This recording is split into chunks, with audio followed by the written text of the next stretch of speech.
All right, check calling versus check raising as cold caller out of position. Remember, since we're defending from the big blind, we can easily overfold. Remember what I've been teaching you in the pre-flop course in the video, passive defending.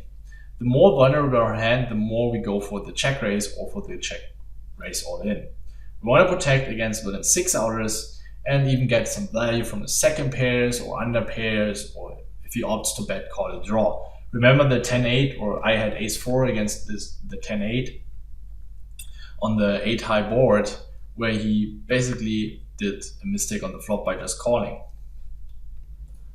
But the concept playing out of position as a post-flop, in post-flop situations, I want to explain you more on hand examples. So the button open raise, we have king 10 and we make a good top pair, and our opponent bets more than 50% pot size. And this can be everything. I have seen people bet folding with this sizing. I mean, yes, it's an indicator more of a strong hand, so we should be careful. But they're already 4.4k in the middle. So here's the situation. You should just go in with any king. If he opts to bet call a 9 or queens, or he has a weaker king, or he has a draw, he's probably slowing down the action on the turn because he doesn't want to face a check jam. So he might check back his draws on the turn, and he's realizing this entire equity. So here, and we can also check raise our flush draws, our jack 10s, our 6-7s. So here we also balance our range a bit, and he has ace queen. So don't make the mistake, just call. If the board is quite drawy, just get it in with your top pairs when you have around 20 big blinds, especially against the button range. I would have probably also check jammed against another gun range because he has all those kind of like queen jack, jack 10 in spades, ace queen, ace jack in spades, 6-7 in spades.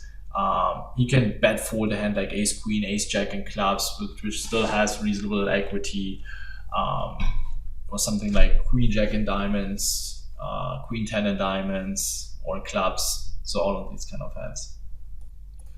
Here, this is more or less a little bit of an exploitive play. And here I want you to be more aware of hand reading. So the hijack open limps, and I mean, we just check back. There's nothing we do. So we're around, he's effectively around 25 big blinds, and people are not limping. I mean, he was playing 25-9, so he's open raising sometimes, and he's not playing so many hands anyway. So the thing is, first of all, he doesn't have any 4x in his limping range, like pretty much never. And that's why it's so important also to use pre-flop stats. If the guy would play 84, I mean, it would have been a perfect check raise anyway, because then he has so many shit ton of hands like jack deuce suited. The thing here is, what people don't understand is if he limped a hand like ace 5, he will probably check back. Like, there's no point in betting, no point at all. He's just value toning himself against the 4, and he doesn't need to protect at all. So when people bet, they just bet all their bluffs. So it's a really cool spot just to throw the tiny raise, even the min raise, just to make him fold his queen highs, jack highs. Yet I expect him to still float quite wide with some of his king highs and queen highs with backdoor flush draws. So I decided, probably to fire any turn. Again, relatively small sizing, and he quickly folds. And these are the spots where people, if they have an ace, they check it back. But if they don't have an ace and they bluff, they bluff. And that's something you can easily attack. Even when they have king highs, they just bet right away. And those are the situations when you are able to connect his preflop stats and the ball texture, and also the position and the stack sizes, you can discount many hands in his range, and you can make a play and gain additional chips. Here I also want you to show you how you can use stats for your advantage. So first of all, we have a close but still a defend preflop. He bets very tiny. We have an easy call with our second pair. Turn gets a little bit more dicey. And here I already have more than 800 hands on him. And as you can see, he's c-betting around 87%. And this is an indicator that this guy is probably just c-betting any ace high. He doesn't really know how to construct his range, so he's just c-betting basically everything. And against this kind of guy, since he has any ace in his range, we should probably fold the turn. Against a guy that c-bets only 55%, he doesn't have so many ace highs. Yet he has all the draws like queen, jack, jack 10. I mean, with 9-3 suited, we're pretty much bottom of our range. We can easily let go anyway. But some of the 9x we should call. I mean, yeah, we can potentially have some hands like ace deuce with the ace in diamonds, with the backdoor diamond, and floated the flop against this tiny sizing. But in general, the ace is not good for our range. So if this guy is just a c-bet imposition stat of 50 or 60, those are the type of guys that c-bet ace highs a lot. Sorry, not c-bet, check back ace highs a lot. So then it's more likely that the ace doesn't hit his range and that he's bluffing.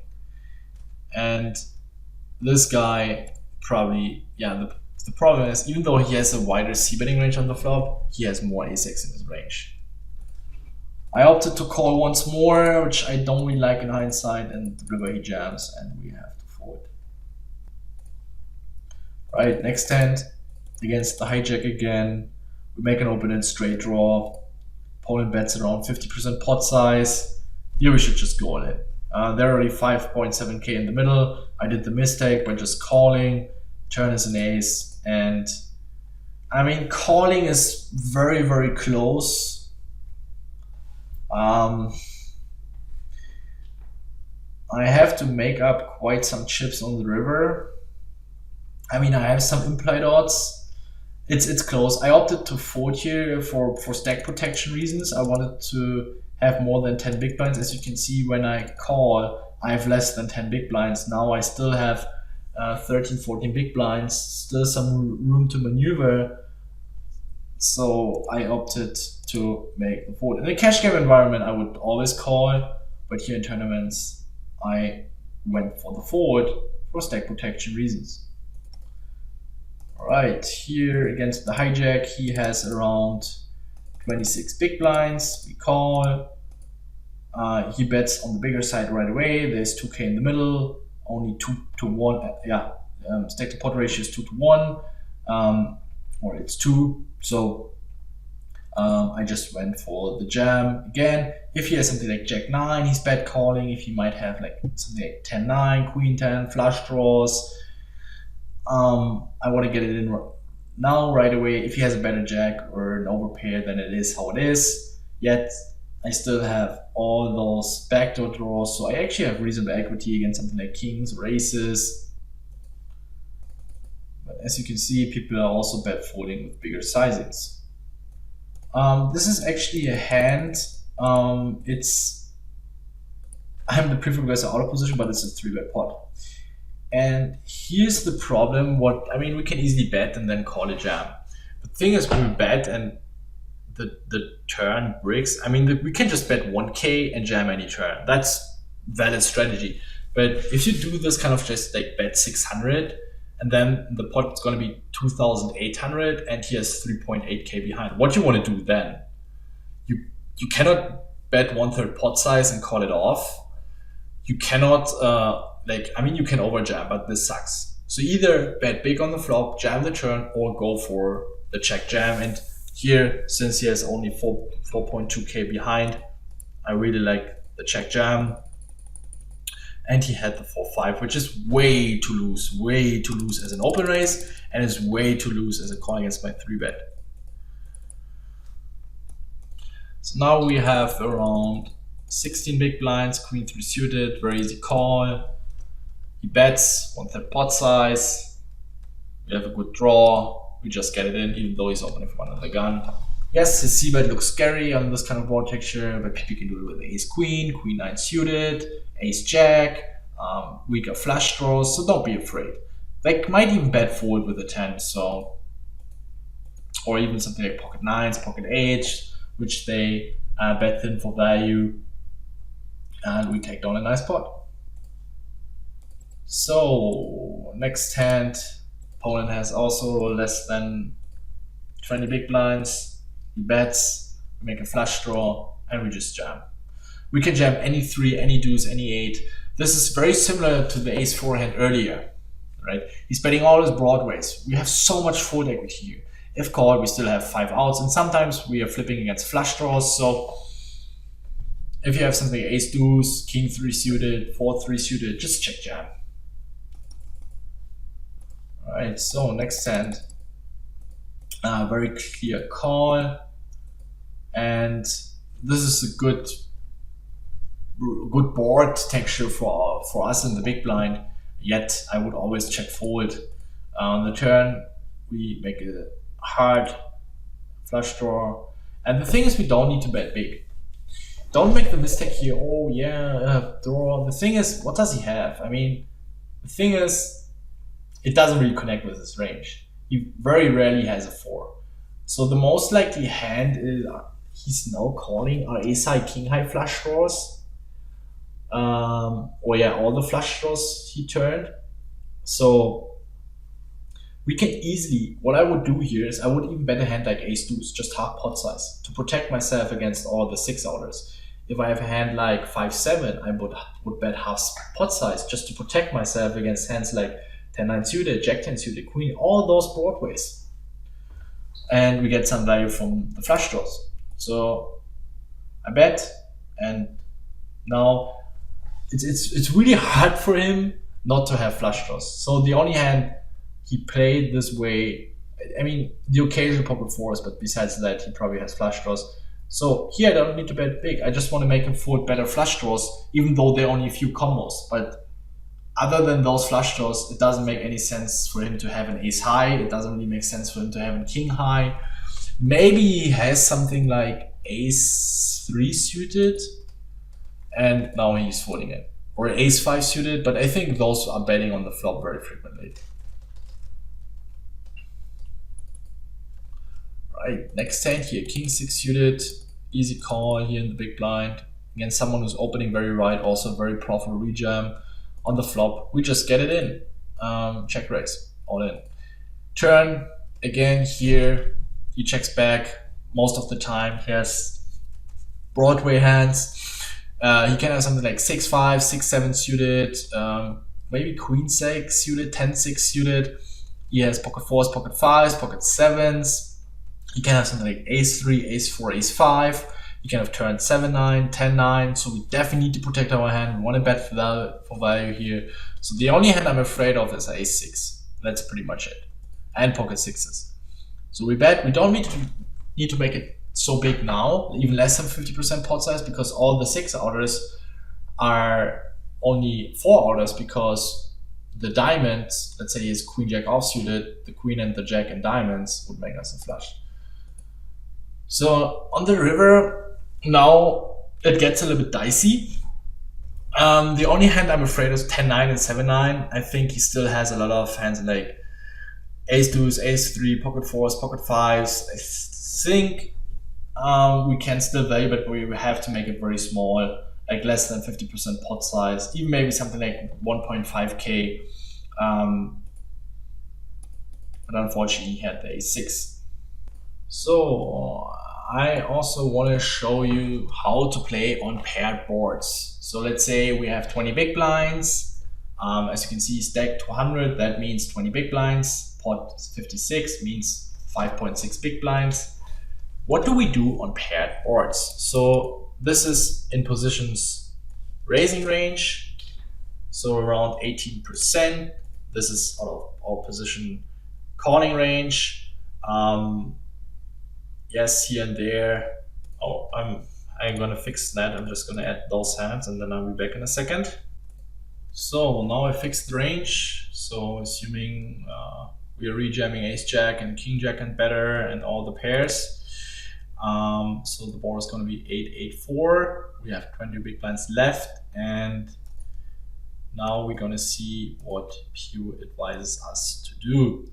And as you can see, our opponent can easily bet 100% of hands. We're gonna miss that board so frequently that our opponent can easily see bet 100% of his hands. And sorry, yeah. First we check. No, I mean check. And here you can see, yeah. First we check. Sorry, my mistake. And here you can see that our opponent, he should bet 100% of his hands. So, and also with the relatively small sizing, I mean, it's a dry board, there's no need to bet big. And this is our strategy. So basically we play a raise only strategy. So we're raising any 8, we're raising any 4, again, for protection reasons. The most value comes from protecting our hand against overcards. And then we're mixing in some bluffs, like 9-7 suited with backdoor, flush draw, 9-6, 7-6, all those gut shot hands. I mean, we have a lot of 8x hands, and also some of the ace highs. The ace highs we're raising because, first of all, we block ace-8 suited, so it's less likely our opponent has trips. And additionally, it's very likely that we have the best hand. So ace high is more or less a protection raise. Obviously, if we raise and our opponent goes broke, we are raise folding our ace highs here. This is something I'm not agreeing with Pio. He wants to raise call a hand like ace-5 suited, which I would never do. This is due to the fact that our opponent, he has to jam a hand like ace-9 or queen-10 or the occasional queen-9, jack-9, 10-9 suited, 9-7 suited, 10, which will never be the case. So don't follow this advice here, what Pio shows. So the main point I want to illustrate is that on this kind of board texture, it makes a lot of sense to play a very aggressive strategy. Basically just we bet. Basically raising almost your entire range. I mean, not your entire, but you can see we're raising 37% of the time, we're calling 60% of the time. What I would change in that strategy is I would call more ace highs, I would raise my 4x, and I would raise very polarized 8x, and then hands like 6-5, 7-6, all those kind of hands. I mean, mixing in some raise with ace highs is also fine, but then I would definitely fold against an all-in. Remember, Pio is not considering that our tournament is over if we're going to be bust, so we want to avoid those marginal spots. And raise calling with a hand like ace-6 high is apparently very marginal. So don't raise so many ace highs. You can mix in some ace high check raise on paired boards, even though you're short stack. And in general, if the board is paired, your strategy should shift more towards raising than just calling. All right, another hand for in position, which I wanted to show you, where you can also exploit your opponent due to the fact that he's not having so many ace highs. So this is a single suited board, and first of all, I would always advise to see bet those kind of board textures. Our opponent is going to have a lot of hands that have missed this board texture. He has something like queen highs, king highs, jack highs without a spades, and he has to fold them right away. So we just bet tiny to attack those hands. He calls, and the turn is a 4. In general, I always advise on 4 suited boards, you don't want to block a pair when you want to make a bluff. So you don't want to have a deuce or 4 in your range to keep barreling here, because this blocks your opponent's folding range. If he has like something like ace deuce or 4 deuce suited, or he floated with ace 4, probably not with ace 4, but so especially, I mean, the most likely hand we're bluffing with is something like ace deuce or a king deuce when we want to bluff with a pair. But as I said, we don't want to bluff a pair because when we have ace deuce, we block our opponent's folding range. So the first rule on suited or 4 suited boards, when you want to bluff, don't have a pair in your hand, especially for the river. You want to make him fold pairs, so don't have a pair in your hand. So this is actually a good candidate to keep betting. He's probably coming now. He's calling any spade for sure. If he has something like 9-5 with a 5 high flush, he's calling all of those hands. So since he's coming with all those hands to the river, 5 high, 6 high, 7, 8, jack high flushes, even queen high flushes, this is a spot where you're going to get a lot of credit. Most people don't have a bluffing range here at all. Take advantage of that, pull the trigger, and boost your non-shoulder winnings. This is an excellent bluffing spot. People will give you a lot of credit. I mean, what kind of hands can we bluff, right? So, especially since I would check back a hand like queen jack, jack 8, or 7-8 very frequently on the flop. I don't have those hands I could bluff with. So ace 3, ace 5, really good candidates here, especially not blocking the pairs. We go all in, and due to the fact that he called our preflop raise only, he's not having ace king, ace queen, ace jack, ace 10, ace 8. So he's 50% of the nut flushes he's not having in his range. Additionally, he's probably not having king queen in spades, king jack in spades, king queen with one king in spades. So we can already discount many flushes. And this is a spot where you need to be able to approach it from a logical standpoint in order to improve your hand reading skills. Okay, and here you just need to connect the dots, right? If you play against a competent opponent, he will have he's not going to have those hands in his range, and you can preclude many hands from his range. You can basically define his range better. You can take advantage of that and bluff wider and collect more chips and increase your win rate. What I advise you, besides doing the call to action, what I want you to do, first of all, I want you to go over all 4 categories. Playing in position as preflop aggressor, out of position, in position as caller, out of position as caller. And for every 4 sections, I want you to write down the keynotes: when to bet with top pairs, when to bet with second pairs, when to check with second pairs, when to bet in general, when to check in general, and just the key points. Just really short points, so you sum up the main points: when to bet, when to check, when to raise.